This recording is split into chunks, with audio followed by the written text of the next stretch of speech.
On set now is Annette Young, presenter of our show The 51%, which looks at women who are reshaping our world and issues of concern. Annette, taking a look at this story, the high figures France has appears to have a particular problem with domestic violence. It does, but having said that, when you do a comparison with other countries, sadly, these sort of figures are replicated in many other places. But just to run through some of the stats, because we've already reached the figure of 100 so far this year.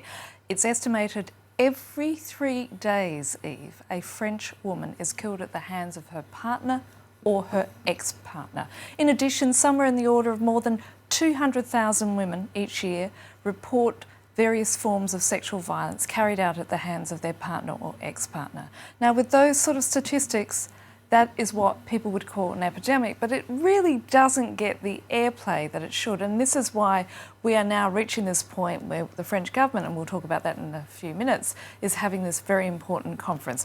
So again, a little bit of reminder for people about statistics. In 2017, there were 130 murders.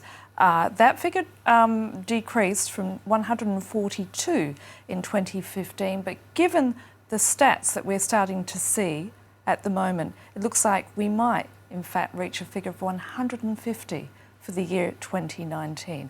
Now, how do we compare? Well, apparently we have more murders per year relating to domestic violence or femicide, which is the word they use for gender-based violence, than the UK, Italy and Spain. And I'm going to come back to Spain in a moment, but it does fare better than Germany, Switzerland and several other Eastern European nations. And you would think a country like Germany, that's rather surprising. But again, this is a problem which is very much embedded in cultural perspectives, in cultural views, and how we see domestic violence. And even the media is at fault. We see those headlines, crime of passion, jealous ex-husband murders wife. The thing is, it is murder. It is violence. It doesn't make it any less important because it happens within a family. Indeed, and you're saying the statistic there of 1 in 3, an average of 1 in 3, every 3 days rather. That's not a new statistic as you were going through the years here in France. You mentioned Spain. It's made it a national priority with a big budget, special courts.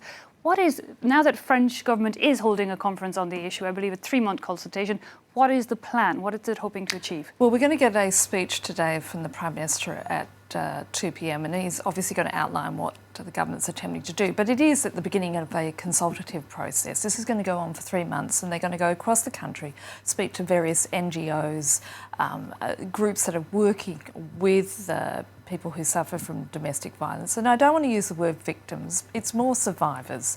It's, again, language is everything with this issue.